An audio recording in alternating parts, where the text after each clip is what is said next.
Atala whaatula Samoa Entertainment TV, whaunga nei fo iwa ia songa lue, o se mai whaafonga ia tamua, o le nei fo ia fo. O whaita waso ai nei mai ale nei fo i tausanga. Ai lo whanga solo pea ia tausanga whaaltu pea le malo peitai. Na tātou tūtuli loa ina lava ia le mata upulea i whanua. Tau estete tausi ia le malo. Leana ia ilona tulanga whaale tonu ia na tupe maua, ma tupe whaalu. Tātou whasingi ai le fionga le minister.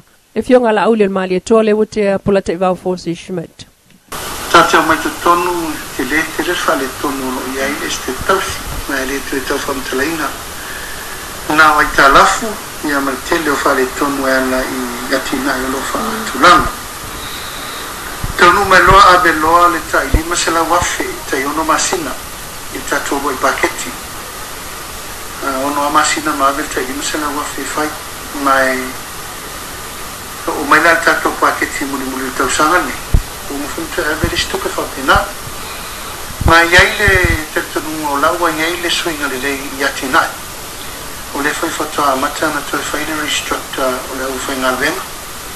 Whatulanga ai au ala e manager i tār whatoa ama. Mō vai i di whainisia tulanga e pio na ile vidi maa. Iba iai wale biomass. Ma se tau mane na mao mai le tātou whai ngā ngalo fau. Ono tutunga le whai whata valea. Ono tulanga la batou kulema. Ua whatino nisi o fufuanga mo whanuelisi. O le wha solo teni nei ai.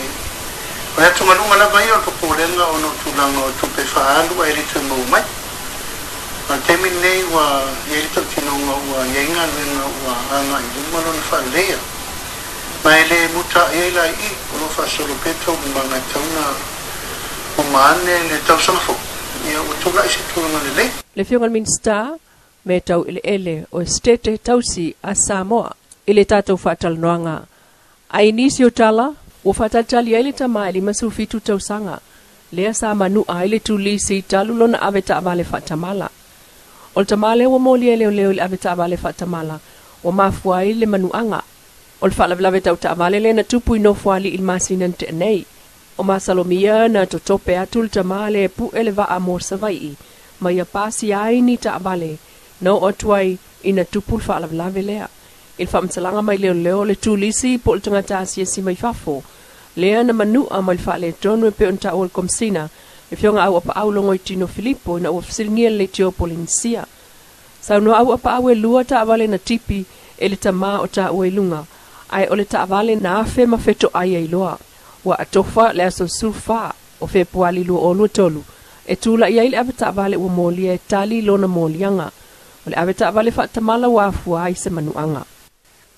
E toi tasili se e lo toi ona whaia leo se e whaaptoa mō pā anga whai telefoni Vodafone o lo ta alo le ta alonga o le Vodafone Marries Independence Mega Raffle.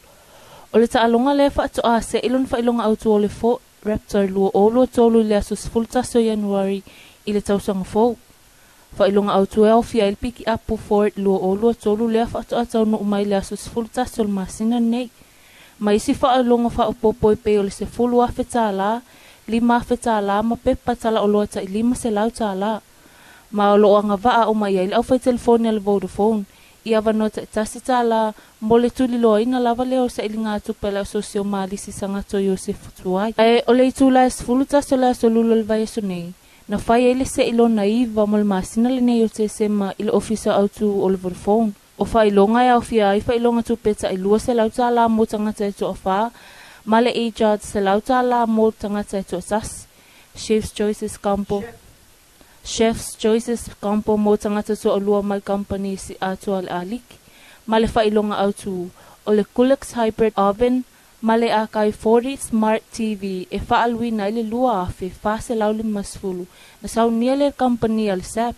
Male pando limas futa la Amerika. Lena mawetem kisa Jessica Welese mai vaitele uta. O lo numera silia lava lea whai o tangata loto le whakasa. E kalesia whaapotopotonga Kirisiano Samoa. I lo tata watanu. Whaatusa i whaamaumaunga le ofisa o whai numera whaamawina. Po le tusi ngai ngoa la tamai nei o le lua whelua tasi. Tangata loto e whakasa e limas fulima fe. Whaase laus fultasi. Tulu atuai pe lona lua ati ai. Le to tele o tangata lotu le kalesia katoliko Roma, e tolu sfulu ono afe, iwa se lau maleono. Lona tolu atu yaile kalesia, a Yesu Kiriso le au pa ia aso e ngata ai, po le lotu mamona e tolu sfulu ono afe, se lau lima sfulu iwa. Lona fale kalesia metotisi, e lua sfulu fa afe tolu se lau sfulu valu. Lona lima le Assembly of God, e lua sfulu afe, fitu se lau tolu tolu. Ma le tolu sfulu ta si afe valu se lau iwa valu, o isi tapua inga lotu. O le aulelo lotu, e na o se lau tolu sfulu lua. Ma ile faitawa faile lua se lau male lima afe, lima se lau lima sfulu fitu, o tangata o tatu tunu uaya nei. E se lau malfa afe valu se lau lima sfulu tolu wali. Se lau afe fitu se lau malfa ta maitai. Lua se lau malfa tolu se lau tolu wiva tangata anu Samoa. Afe lua se lau sfulu valu, ele on tangata anu Samoa. O le aule fai poipo e se lau lua sulfa afe ono se lau fatasi. O lungali fai poipo e ono lua afe tolu se lau sfutasi. O ila tau o nofo ele fai poipo e se fulu fafe lua se lau male lua. I tangata nofo fua wa mali liwa la tau taito lua. E lima afe fa se lau ono sfulu ono. O lungali I ua tete afa atutula fono e afe fa se lau sfulu iwa. Ai o lungali I ua tete a e afe lima se lau sfulu lima. I fa maumaunga o le tusi ngā ingoa lona sfulu tasi lea. A Samoa talu ona tutu atasi. Talu mai le afeiva se lau ono lua. Mai le lua se lau male lima afe lima se lau lima fitu. O le faita wa fai. O tangata mafale. Ma faalau ilo ai le amatanga o le vai o sonei. Na ilo ai na le iwa afe lima se lau fitu sfulu valu. Le faita wa fai wa siti ai. Talu mai ia le tusi ngā ingoa. O le lua afe sfulu ono. Sai se lau iwa lima afe iwa se lau fitu iwa. O le situ singa ingoa le afai e lua afe lua sfulu ono. Mai lo valo ia le faa wawa I peo na sitia. Po le tupu lea o le afai o tātou tangata. Lau whiunga minsta o whatu anga ma whainga whaiva ia whape foi ia ele tau po ele tausi le tātou malo, le stick. O le tumantue ia ele li poti la tamai nei o lo whape o lo whatupula ia popolenga po atunga lunga foi. O no tupe o lo o Leilua. Po isi tala tamai? Ia, o le lava e whaasolo ia ngā luenga whaalileia, ngā luenga whaafou, wina. E le tātou whainga mano whiwhiri e whau. Tātou mai tu tonu te le whaale tonu no iai le te tausi. Nā le tu e tau whamtalaina. Nā wai tā lafu, ia mai tele o whaale tonu e ana I latina e lo wha tulanga. Tau nu mai loa ave loa le ta I lima se la wafe, ta I ono masina, I tātou roi paketi. Ono a masina ma ave ta I lima se la wafe fai, mai o mai la tātou paketi muli tau sangane. O mo whaintu ave le stupe whapena. Ma iai le telturungo laua, iai le suinga le lei iati nai. O le whai whata amata na toi whaile restructor o le au whainga luenga. Whatulanga ai awala e manager I tā whatu ama. Mua vai li foi nisi o tulanga e peo na ilivi di maa. O iai mali pai o mes. A se tau mane na mao mai il tato whainga malo fau. O lotu tu ele whain whata valea. O no tulanga lava tau pulenga. Ua whatino nisi o fufuanga mo whanua lisi. Ia o le whaasolo le teimi nei ai. O le tungalunga lava ia o popolenga o no tulanga o tupe whaalu ai le tue mau mai. Al teimi nei wa ieli tau tinonga wa iainga luenga wa anga I lumalo na whaaleia. Ma ele muta iela I o lo whaasolo peta o mga tauna umane le tau sangafo. Ia o tula isi tulanga le lei. Ma e pei vole le o le mea e atania. E pei ele manatu mamafa le maa lo sa iai le ste tausi. Tua e ngau lele manau leanga. Ia la le mea le pule la fai, pe alisi tupe vea. O e tongi tangata whainga luenga, ia le mea le tupu mai o le lau whasol tu la whono mea. Vo e lau povi, ta lau mfua wha e le leanga, ia le mea le tupu.